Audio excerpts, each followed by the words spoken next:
On today's show, we dive into the game of a two-way center who could see some interest in the first round of the 2025 NHL Draft, Cole McKinney.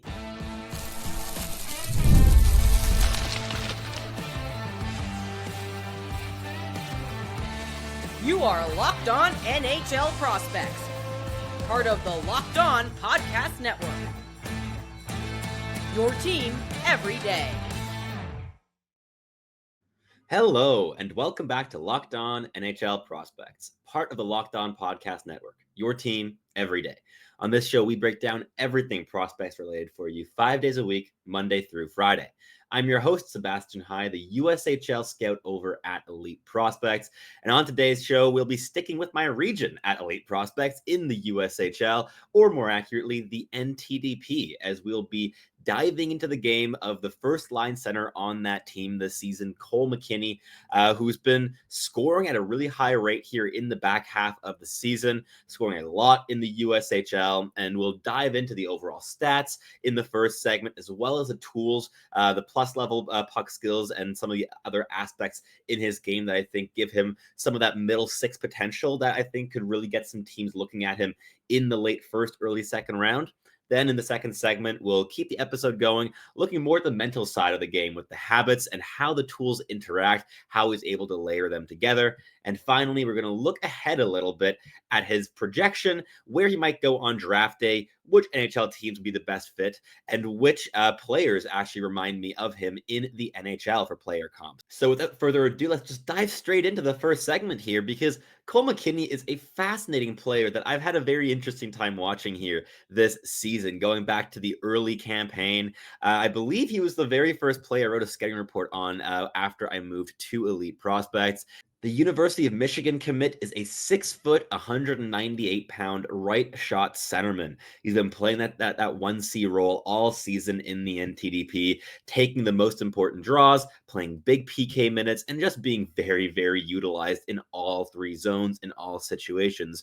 And he's been a real glue player in that top six for the NTDP. And I think one of the rare players on this year's NTDP group that seem to be playing with chemistry for most of the season. For many players on that team, we've only really been seeing that in the last 2 or 3 months, but McKinney hit the ground running this season, and his chemistry with Jack Murtagh was a clear positive right out of the gate at the beginning of the year. And Richard Gallant, as an intelligent, opportunistic kind of goal scorer with some playmaking potential too, is a really good compliment on that line, even if the NHL upside is a lot more murky with that player compared to his two line mates. But Cole McKinney is such a projectable player. I think he will play an NHL role in some capacity. I'd be very surprised if he didn't, with just how hard he works, the quick reads, the awareness, the scanning habits, the defensive ability, the face-off skill.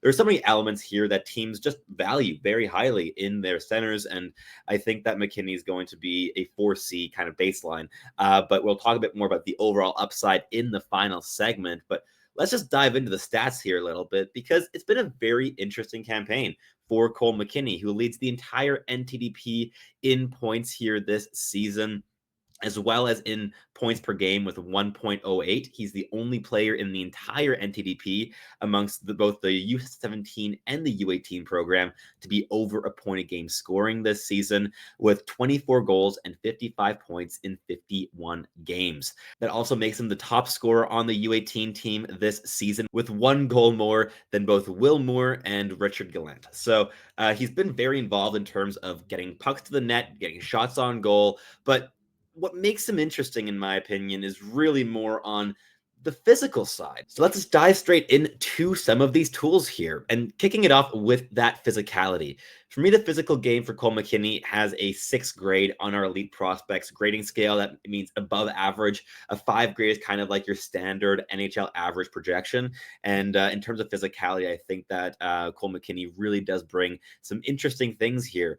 He's not like the tallest of players, but he's really well built. He's very solid. He's strong on his feet. He's very difficult to push off of pucks. And I've really liked his board battling ability this season. I know that there is not entirely consensus among that quality of the game in our scouting group chat over at Elite Prospects. Some other people are lower on the physicality in the board game, but I've watched like 8 games of him this season, and I've just really thought that the physicality has been one of the more consistent components of his game.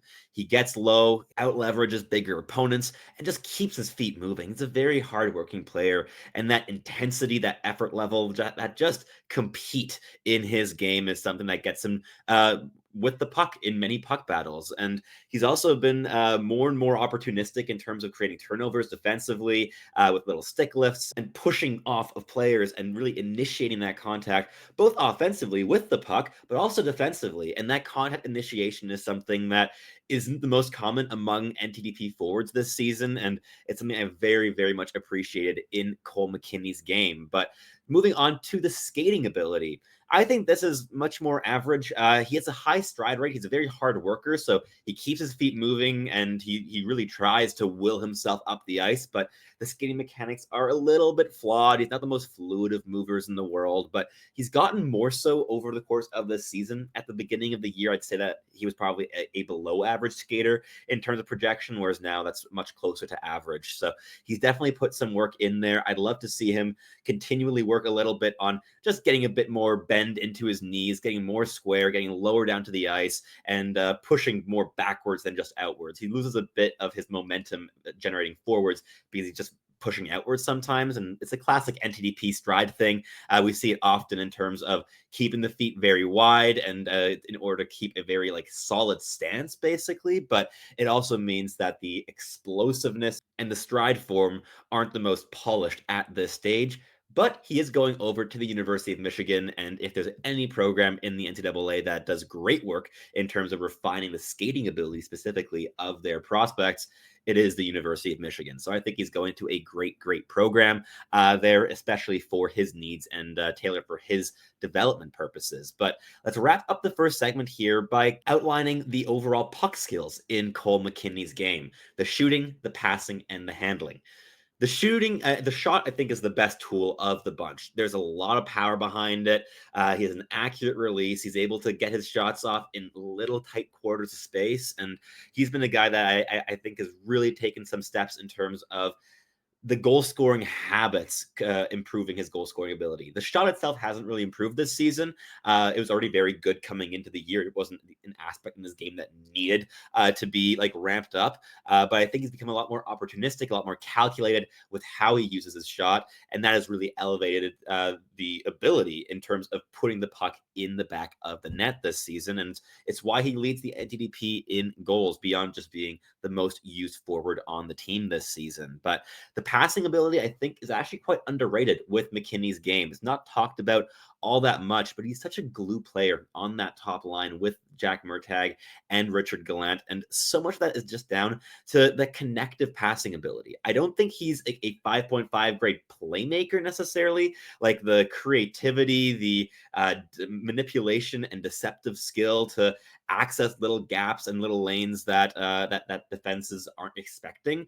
That's not Cole McKinney's game. He's a direct, fairly linear kind of player, but he's been implementing more stops and starts into his game, which I really like to see in terms of creating a bit more gap from defenses, a bit more space for himself to operate in with the puck on his stick. But that passing ability, in terms of just the pace behind it, the quick decision making, the precision on those short connective passes in movement, and also through transition and through crossovers, McKinney has a lot of ability in terms of that connective passing rather than that get the beautiful highlight reel primary assist. That isn't his specialty, but I think that the passing skill is just very effective and very useful, and will grow it to being potentially the most important of the puck skills at the NHL level. Because in terms of the role he's projecting to play in the NHL, which is going to be all about energy, two-way impact, winning draws, passing ability, connecting your line, being the glue guy is such a key component of playing that kind of role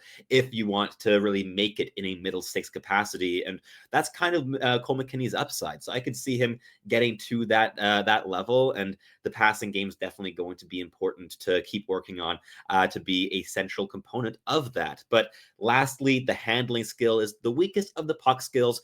I don't think it's subpar necessarily. I just think it's very average. It doesn't really open up a lot of options for him, but he's a very pragmatic kind of puck handler. He uses his handling to beat a single opponent and just doesn't overhandle the puck at all in my viewings. And he's definitely a player that just like does what he needs to in order to solve the problem in front of him, but then looks to skate north and move the puck up and use his wingers to really progress play up the ice very, very quickly. He's not a player that's going to hang on to the puck and try to dangle through an entire defense on his own. That's not his game whatsoever. He's much more intense, north-south, drive the middle lane hard with intensity and physicality kind of player. But I think that the handling is still something that has improved a little bit over the course of this campaign. But that wraps up the first segment here for us. In the next one, we'll be delving into the mental side of the game with the habits and the overall toolkit, how the tools intermingle, how they layer on top of each other. But first, a quick message from our sponsors here at Locked On NHL Prospects. Looking for a snack that's both delicious and nutritious? Crack into a good source of protein with Wonderful Pistachios. Wonderful Pistachios is one of the highest protein nuts. Each 1 ounce serving has 6 grams of protein, giving you over 10% of your daily value. Plus, they're packed with fiber and better for you unsaturated fats to help keeping you feel fueled for longer. Personally, I love the no-shell variety. It's the perfect grab-and-go snack for my busy days. Whether I'm snacking at my desk, on a road trip, or just need a little protein boost, they're always my go-to. And if you love cracking open every shell for that satisfying crunch, the in-shell variety are a classic favorite. Get snacking and get cracking with a snack that packs a protein punch. Visit wonderfulpistachios.com to learn more. All right, let's keep this episode going in the second segment, focusing a bit more on the mental components and how the tools interact. And to start off, in terms of that interaction of the tools, and this goes back to why I think it's the best of all of his tools, the physicality, because it elevates the other components in his game. It plays such a key role in terms of creating space and also being able to create without much space in Cole McKinney's game. He's a very physically kind of inclined player, likes to initiate contact, likes to lean into opponents, even with the puck on his stick. And I think that's a big element that elevates that playmaking and goal scoring ability. He doesn't have to just go around opponents. He can go through them, drive through them, and make a play while in contact with them and absorbing that contact. So he's a player that I think has a lot of diversity in what he can do with the puck on his stick because of that physicality in his game. And it's going to make him progress to the NCAA and eventually the NHL level with more ease than I think other players with smaller frames and that need to be more evasive than direct in their in their implications. So McKinney's definitely a player that has that physicality as an element that elevates other things. And in terms of the goal scorer, and we've seen this a lot in terms of the off puck play, the off puck routes, he's constantly driving the middle lane, getting to the net front, head up, stick on the ice, ready to get a little tip. His stick is open as a passing option for a little redirect. But more than anything, he's initiating contact. He's pushing off defenders. He's getting involved in the dirty stuff in the offensive zone.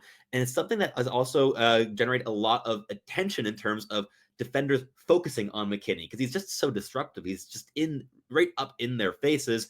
It's difficult to not focus on him. And that has quite regularly this season also kind of led to missed reads. And McKinney has been able to benefit with some goals as a result of that because he's drawing in the attention and then a pass is able to get through towards him. And then through contact in tight, he's able to get a stick on the puck. And I think the same thing also applies to his transition attacking game. When he's involved in odd man rushes or overall just breaks with a lot of space to work with, whether he has the puck or not, he's definitely a player that I think prefers to defer to the player that is rushing alongside him in order to just drive the middle lane hard, push back the defense, get to a rebound, get to a redirect, and also just kind of take both the defender and the goalie out of the play a little bit more in order to give his teammate time and space to pick a shot and make a play or to find a pass back to McKinney, who again, with very good stick habits, has a stick on the ice. It is very, very regularly available as a passing option down low in the offensive zone. So the physicality, definitely an element that elevates a lot of these components. And I also think it's a key element in his defensive implications. He gets underneath opponents. He has those leverage mechanics, and with his like almost 200-pound frame, he's very difficult to either push off the puck or to resist when he's trying to push you off of the puck. And I think that defensive game has just really, really blossomed here in the past couple of months, especially. And the last game I watched against the Waterloo Blackhawks, Cole McKinney only turned the puck over himself once, and he forced 10 takeaways. 10. He stole the puck constantly with little like pickpockets in the neutral zone, in the defensive zone with a hit separating player from puck and then retrieving the puck and moving the puck back up the ice. He's a very involved player, keeping his feet moving. And I think these are definitely elements that will get NHL teams very, very interested, even if he doesn't have the same level of dynamism or on puck skill that other players in this range will still be able to offer. And there's definitely some diverse opinions on Cole McKinney in the public sector in terms of people that have been watching him and scouting his game. I think I'm perhaps almost on the higher end, at least in terms of our internal conversations at Elite Prospects. I'm one of the bigger fans of Cole McKinney. I think he's very projectable, and I think he's going to go higher than people are expecting him to. And we'll talk about a bit more about that in the final segment. But he's a guy that I really, really think is making this late season push. And a lot of that has been down in terms of like overall effect on rankings because he's been scoring more. And that big increase in scoring since like January, since the new year, is definitely going to play a big role in any chances of getting drafted higher than he was initially expected to go. But the goal scoring streak in the USHL, especially since the Five Nations tournament in February, has just been obscene. I mean, Cole McKinney has logged a total of 9 goals in 13 games in that stretch, and he's added to that like 6 or 7 assists as well. So he's just constantly been buzzing around the offensive zone, and he's so active in all 3 zones of the ice that I think he's a player that's just going to be trusted with minutes wherever he goes, especially next season, going over to a University of Michigan program that I think could really use a player like Cole McKinney down the middle. I mean, he's also going to be joined by a player like Aiden Park, who's been scoring a load of goals with Green Bay in the USHL this season. But to get a freshman who's just going to be a really solidifying piece on a team that's going to have quite a few graduates as well this season, I think it's going to be really, really good stuff there for the University of Michigan and for Cole McKinney's development, because the chances of him playing in the top 6 within his first season, I think, are quite decent there in Michigan. And that, I think, is where he's going to develop the most. And he's definitely a guy that could pop off in terms of draft +1 scoring at the college level. But to go back a little bit to those habits and the intelligence in his game, because I do think that the awareness is a positive aspect in his game. The scanning in the defensive zone, just constantly being aware of where both his teammates and opponents are on the ice, has been a really key factor in improving his defensive impact this season.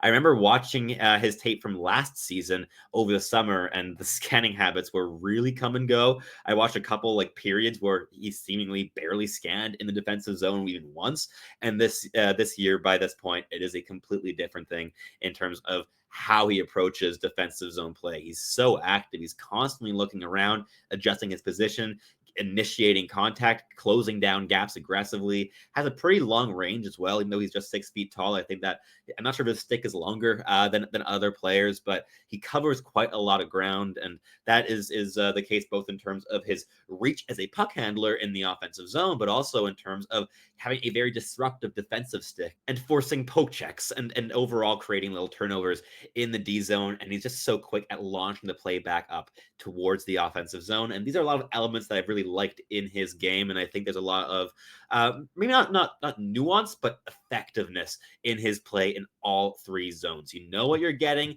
You're probably not going to get more than what you think you're getting, which is decent shot, 2-way intensity, good awareness and intelligence, who can connect play between his line. He's not going to be necessarily a player that drives the offense for his line in the NHL, I don't think. But if you pair him with some more dynamic skill in the wing, I think he's definitely a player that can elevate them and make their lives a lot easier by taking up a lot of the physical roles in all 3 zones of the ice. So a player that I think is a really, really interesting prospect and that NHL teams will probably like even more than public scouts do. So Don't be shocked if he ends up being a first-round pick, because the high motor, the compete level, these are all things that teams value very, very highly. But in the next segment, we're going to wrap up the show by looking forward a little bit at where he might go on draft day, where he's going to end up in an NHL lineup if he hits his upside, what his NHL floor is, and which players across the NHL remind me of how he plays the game. But first, a quick message from our sponsors here at Locked On NHL Prospects.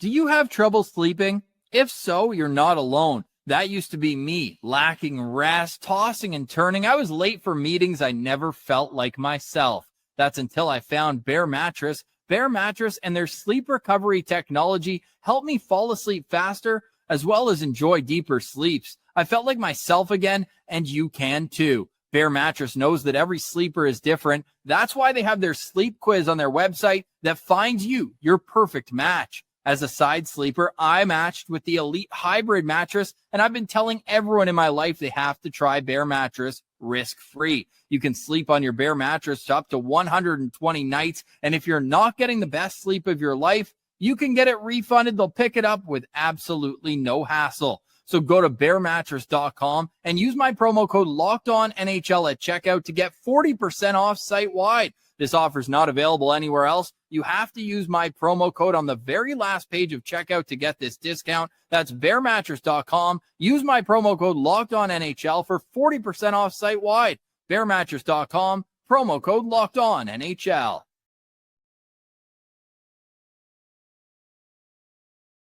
All right, let's wrap up the show here in the final segment, talking a little bit about what lies ahead for Cole McKinney.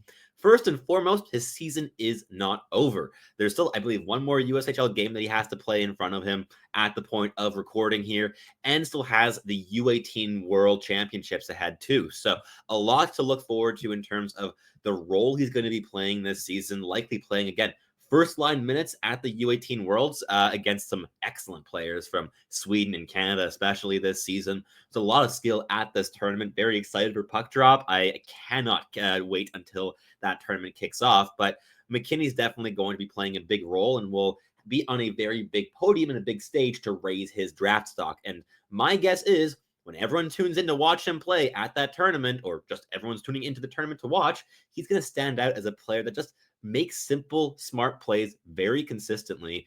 And those are the kind of players that see really, really big jumps in their draft stocks following that kind of tournament. It is those players, I think, often that benefit the most. Like we saw with Jet Luchenko last season, going from a second-round talent, where Cole McKinney is mostly ranked right now, to a 13th overall selection on draft day. And the U18 Worlds were a big part of that in terms of just getting more eyes on him and more focus on just how impressive that two-way display was and how important it was to Team Canada winning the gold medal in the end. But Cole McKinney, where will he go on draft day? Is it going to be 13th overall? Is it going to be 35th overall? My guess is it's probably going to be in the 20 to 32 range, 20 to 35 range. I think he will more likely than not go in the first round. But if he goes in the second round, it's going to be very, very early on. That's my guess at the moment. I think there's a lot of teams that are picking between 20 and 32 in the first that would really be intrigued by a player of this profile. And there are some other options as well in terms of physical two-way centers in this class. But I think that with McKinney being the 1C on the NTDP, that's immediately a point in his favor. And beyond that, he's also just improved so much over the course of the season and has just been a really reliable player. Even earlier on in the campaign, when everything seemed to be pure chaos with the NTDP, McKinney was a stabilizing force during that stretch. So a lot of things I think could really help his chances in terms of getting drafted in that range. But which teams might be interested in a player like Cole McKinney in that span of picks? I think if we're talking in the first round, look, I said my range went all the way up to 20. I think that at 20th overall, which might be the St. Louis Blues with where they're currently on Tankathon, I mean, of course, they're going to be making the playoffs in all likelihood, so that is subject to change. But if the Blues end up still picking in that range or between 20 and 25, I think they might really be interested in a player like Cole McKinney. They already went out and drafted Dalibor Dvorsky just 2 years ago, who is also a hardworking, hard-nosed, two-way center with defensive intelligence, goal-scoring ability offensively, very pragmatic north-south kind of player who connects play well between his line mates, but isn't the individually most dynamic player. That's like a slightly higher end version of Cole McKinney's projection, in my opinion. And in terms of having targeted a defenseman in the first round last year with Adam Jiricek, I wouldn't be shocked to see St. Louis heading back towards forward this season and continuing to solidify that center core long term and bring another player who just plays the style of game that the Blues want to play long term. I think that would be a very interesting fit come draft day. Beyond that, I think it would also be interesting to see if maybe the Philadelphia Flyers, with that first round selection acquired from the Colorado Avalanche, which might fall around 25th to 30th overall this year, I think they might also be really interested in Cole McKinney. They need centers. There's a reason they went out and picked Jet Luchenko at 13 last year. I think that going for a guy like Cole McKinney lower down the draft with a slightly less valuable draft selection this season could make a lot of sense for that team. And they also have another pick right in that range at 23rd overall on Tankathon from the Edmonton Oilers. So a lot of options there for the Philadelphia Flyers. And I think that McKinney is straight up their alley. He's intelligent. He's hardworking. He's physical. He plays the game the right way. John Tortorella would have loved this player. And I think that there is still that identity in Philadelphia in terms of, yes, of course, you're not going to have the same Broad Street bullies now as you had back in the 70s, but you still want to play a physical, hard-nosed style for a working-class city like Philadelphia. It's part of the team identity, and Cole McKinney fits that just perfectly. So I think he'd be a really, really interesting fit. And if he's available on day 2, I don't think he's going to last very long. And I think the Washington Capitals, with that second round selection they got from the Boston Bruins, would be a really, really interesting target as well for Cole McKinney. If he's available there, I think the Capitals would really value what he brings to the ice. They are, of course, no strangers to drafting out of the NTDP, with Ryan Leonard being their highest profile prospect over the past couple of seasons, as well as Cole Hudson, who's now going to become that once Leonard graduates to a full-time NHL role. McKinney does not bring the same level of dynamism or offensive skill as those two other players, but he just brings that intensity, the two-way game. And I think that for a team like the Washington Capitals, to draft a player who might only be like 2 years out from playing bottom 6 NHL minutes if you want him in that kind of slot, and for a team that could probably use a cheap ELC in that position down the road, I think that McKinney makes a lot of sense for the Caps. But I'd love to hear from you down below. Which teams you think would be the best fits for Cole McKinney on draft day? Because I think there's a lot of options here that make a bunch of sense. But finally here, which players in the NHL remind me of how McKinney plays the game?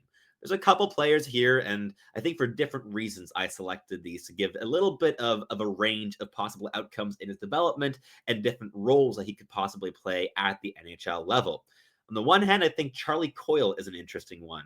He's bigger than McKinney, certainly, but in terms of the physical intensity and the involvement in all three zones, I see some links there. And Coyle's also a player who has a really good hard shot, but whose actual best tool of his puck skills, in my opinion, is his connective passing ability. It is leading play up the ice. And we've seen that more and more since he's been traded to the Colorado Avalanche at the trade deadline. He went from scoring way more goals and assists with the Bruins this season to already matching his assist total of 7 with the Bruins with the Colorado Avalanche in just like 16 games so far. So Coyle's also this kind of play connecting two-way center that plays in a middle six capacity that I think that McKinney could also learn from in terms of taking some things out of how he plays the game. I think it'll really improve his chances of being comfortable at the National Hockey League level. But beyond that, I think Pavel Zacha, another option in that middle six capacity, a little bit more in terms of the clear playmaking skill. And I think that that's the kind of the upset playmaking that McKinney could reach if he doubles down on that facet of the game, and that the team that drafts him invests in that particularly. And finally, the player I wanted to mention here from the Montreal Canadiens, Jake Evans, as a bottom six center. So this is if perhaps the middle six game just doesn't quite pop for McKinney. The skill doesn't translate in its fullest. I still think he's going to be a hardworking, PK specialist who wins you important draws and can just be a very, very consistent player down the middle in the bottom six. And whoever you put on his wing is gonna play pretty well because he's a very insulating kind of player. So those are some players that remind me of Cole McKinney's style, and I think that middle six potential is kind of the upside, like your Pavel Zakas, like your Charlie Coyles. I mean, Pavel Zacha has been like a first liner this season in Boston, but it just hasn't been a great year in Boston. I don't think he's a first liner on most NHL teams. But in terms of the floor, I really think he's most likely going to be an NHL player. So I'm going to say that his floor is going to be that of a fourth line center. But to wrap things up here, I wanted to read a little thing that I wrote in my most recent game report on Cole McKinney, because I think it wraps up how he plays and why NHL teams might like him quite nicely here to finish up the show. His pro-style, middle-driven game focused on possession, checking, and constant activity will appeal to NHL teams targeting a reliable potential third-line center with upside on the penalty kill and in the faceoff circle. He will likely get some first-round consideration and get snapped up early on day 2 if that does not come to pass.